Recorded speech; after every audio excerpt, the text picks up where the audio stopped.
concentration, selectivity and tremendous skill, the four ingredients of Joe Root's outstanding innings. He has a basic trigger movement.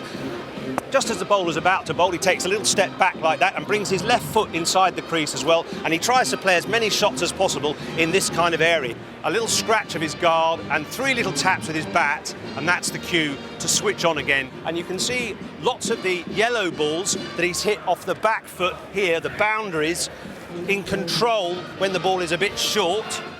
What Stuart Broad did very cleverly from the nursery end is he cut his fingers across the seam here like this, aiming in towards the stumps from slightly wide on the crease, and then cutting his fingers down the side of the ball to make it move away. That's the release that Broad does. He brings his index finger down the side of the ball, applying a bit of leg cut, the ball angled in and then moving away. The other problem that batsmen have is that as his arm is coming over, it disappears from view about here. So they only see it come over just at the last second, and that gives them very little time to react to a very fast arm and a very aggressive delivery.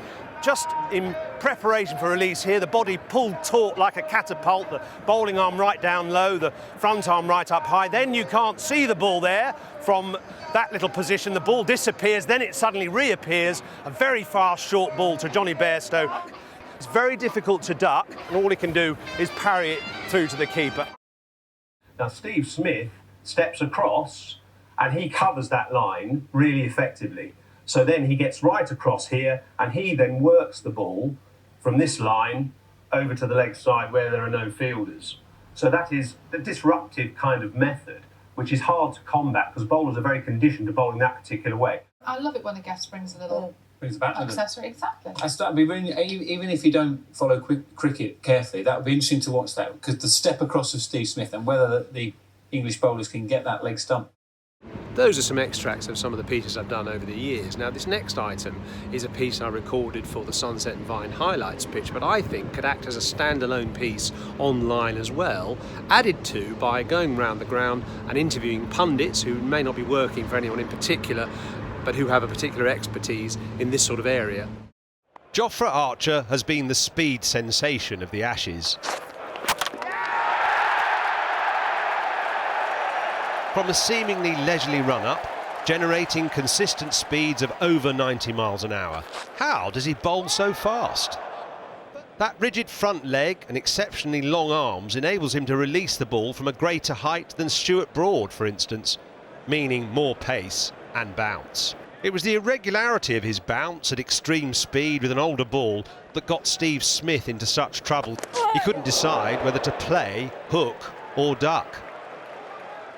The batsman has only 0.4 of a second to react, and here is what that's like in virtual reality. We've got Mark Ramprakash here today, who of course played many test matches against the fearsome West Indies fast bowlers and was also England's batting coach until recently.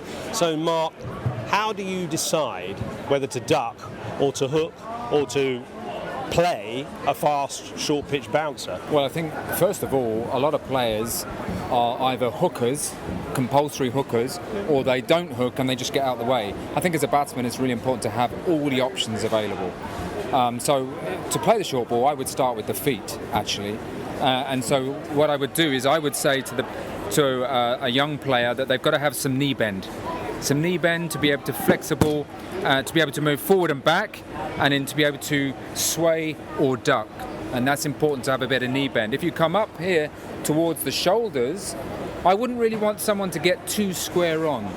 And the reason for that is that it's okay to play it, but it's hard to duck or sway, and you're giving the bowler a big target to hit. So people who get square on, sometimes if they drop the hands, they get hit, or if they want to duck from there, it's very difficult. You get lots of interesting material from nets and practice as well. So here's an example of using a little bit of footage from that to create an online feature, again using a pundit who happened to be at the ground and has knowledge in that particular field. Jack Leach got Steve Smith out at Old Trafford, and of course he overstepped the line and he wasn't quite getting his spin and his dip and his bounce out of that pitch. So he's been working in practice before the Oval Test match on trying to get his run up a little bit better, trying to get his front leg down a little bit earlier, and using a nice old-fashioned technique of trying to aim at a sort of handkerchief, the proverbial handkerchief, on a length to try and hit that and get the ball to really bounce and spin and sort of bite into the pitch, working with Saklein Mushtaq on trying to get that exactly right. What happened here at the Oval, he bowled that ball to Labuschagne. It really did dip and it spun, and it took Labuschagne out of his crease just fractionally for that brilliant stumping by Johnny Bairstow. Now, here's a man who knows about bowling at the Oval and getting the ball to bite and spin. Of course, hello. Here we are, Philip Tufnell. Now, what is the essence of getting the ball to bite and spin? Well, I mean, it's your action, isn't it? It's your action, and I know exactly what you mean about Jack Leach. Even when you see him run in the field, he runs a bit low, doesn't he? He's sort of like, he's one of those fellas. Listen, your action is what your action, your body is what your body is. For me, I can remember my wicket keepers I used to take cues from, and Keith Brown, my wicket keeper, Jack Russell as well, they always used to say, you know, get your chin down the wicket, Phil, get your chin down the wicket, you know, which means follow through and really drive those hips round. So, and then also, sometimes you've got to, it's just a feeling, it's not necessarily changing your action, it's just that pause where you sort of, you know, you just feel yourself pause there. It's not discernible on the telly or anything that you're doing it, but it's just that feel that you're actually giving yourself half a chance to sort of gather and then up and down and through. You need character to be a spinner, don't you? Yes. This man is certainly a character. You do indeed, because usually you're getting whacked out the park, so you've got to always keep smiling. The Analyst for me on Channel 5, it shows highlights, it shows in-depth commentary, and shows like masterclasses of batsmen, bowlers, and it's just brilliant. The analysis, the explanation, the understanding, the charisma.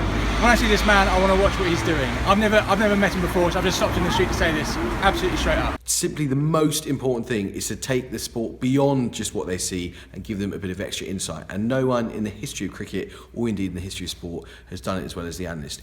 I've got two daughters, 12 and 9, who've just taken up cricket.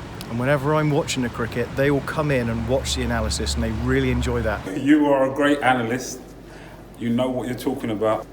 You carry on doing what you're doing.